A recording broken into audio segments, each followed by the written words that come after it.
Gusa!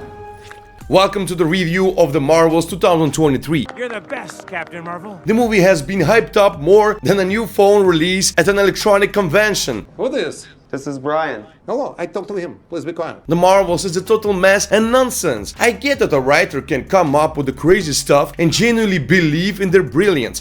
That's it, and that's all. But I don't understand how experienced producers could approve this. It's called multiverse theory. How confident do you have to be to spend almost 300 million and hope that this nonsense will pay off, especially knowing that Marvel is currently going through some tough times with their multiverses? Take the shot, Hawkeye.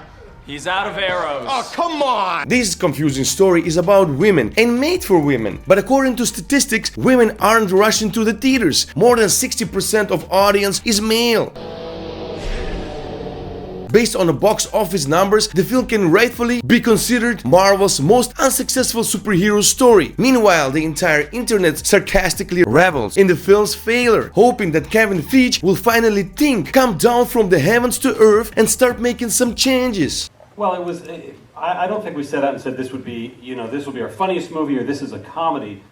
Seeing the sad situation, writer Stephen King hurried to defend the film and blamed its failure on teenage women haters. That's right, exactly. While the female director of this creation was accused of homophobia and racism. Gaming genius Hideo Kojima also didn't stay on the sidelines and praised the film. But no matter how many defenders there are, the fact remains, the film is bad on many counts, primarily due to its screenplay. They stuffed film with many different women and many different cats, but they couldn't come up with a coherent story where the central plot is once again an earthly revenge. If folks haven't watched the shows Mrs. Marvel, WandaVision and Hawkeye, they won't get who the new heroines in the movie are. The antagonists turn out completely underdeveloped, and to top it off, actress Zawe Ashton played her terribly, clearly not understanding the character she's portraying. Interestingly, the Marvels can destroy a whole planet and resurrect the sun, but can't beat a simple lady with a hammer. What Nick Fury is doing there is also not quite clear, but he's there and says something. The awkwardness of the young talent as Ms. Marvel is a whole different story. Oh yeah, and I almost forgot, there is dancing and singing in the movie too. The heroes land on a planet where instead of regular conversations, the inhabitants engage in entertaining songs and dances with tambourines like in bad Indian movies.